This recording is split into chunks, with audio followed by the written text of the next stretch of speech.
From the land of ice and snow, a Viking appeared in the frozen mist with a chef's knife and sauté pan. Well, okay, from warm Myrtle Beach, South Carolina, that same Viking, now with thinner blood, brings you a Viking's Kitchen.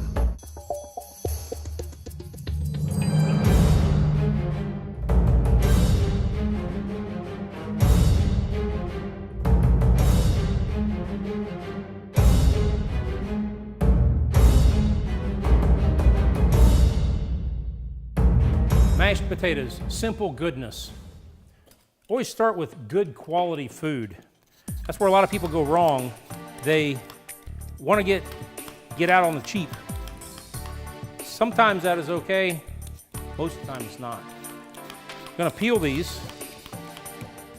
Idaho russets. I got the water already started.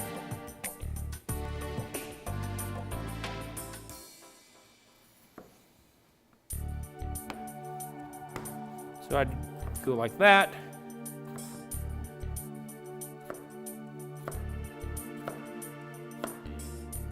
So we end up with chunks like that. That's a little bit bigger than 3/4 of an inch, but that's okay. As long as they're all uniform. You cannot have some pieces 1/4 of an inch, other pieces an inch, because you're gonna get pieces that are done, overdone, underdone. You don't want it. You want consistency on the size so that they all are completed at the same time. I washed these potatoes prior to starting. As you'll hear me preach many times, always wash your produce. You'll see some recipes that say put the potatoes in prior to the water boiling. What that's for mostly is so that you don't splash yourself. So if you're more comfortable doing that, do that. Go ahead and you can put them in, and then as it comes to a boil, your potato comes to a boil. The reason being, you can dump these in there and get splashed with boiling water and will burn you really bad. Steam burns and water burns are really bad. So be very careful. It is time to add the potatoes carefully. There we go. Those are gonna come to a boil. We're gonna boil them for about 15 minutes, and then we're gonna throw them into the mixer, mash them up with some butter, milk, salt, pepper, great mashed potatoes. See you in a few. Potatoes are done.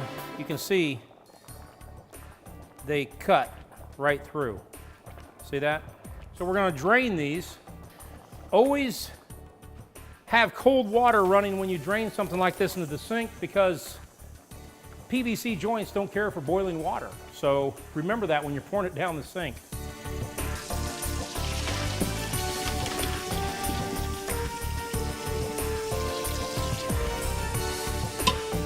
The potatoes going in here.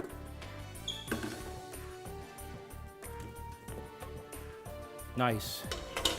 Now, we're gonna use the whip attachment. Why? Makes a fluffier potato.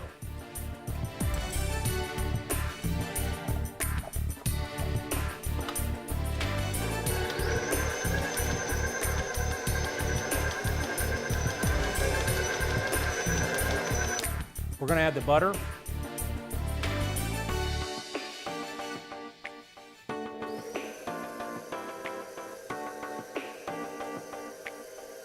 Now add the milk.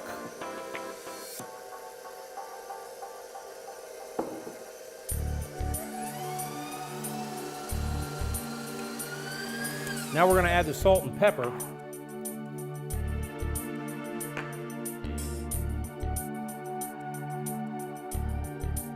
You'll notice I'm adding a regular pepper along with the salt instead of white pepper.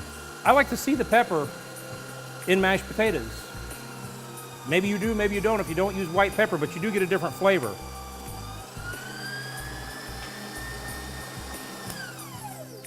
Let's see how these taste.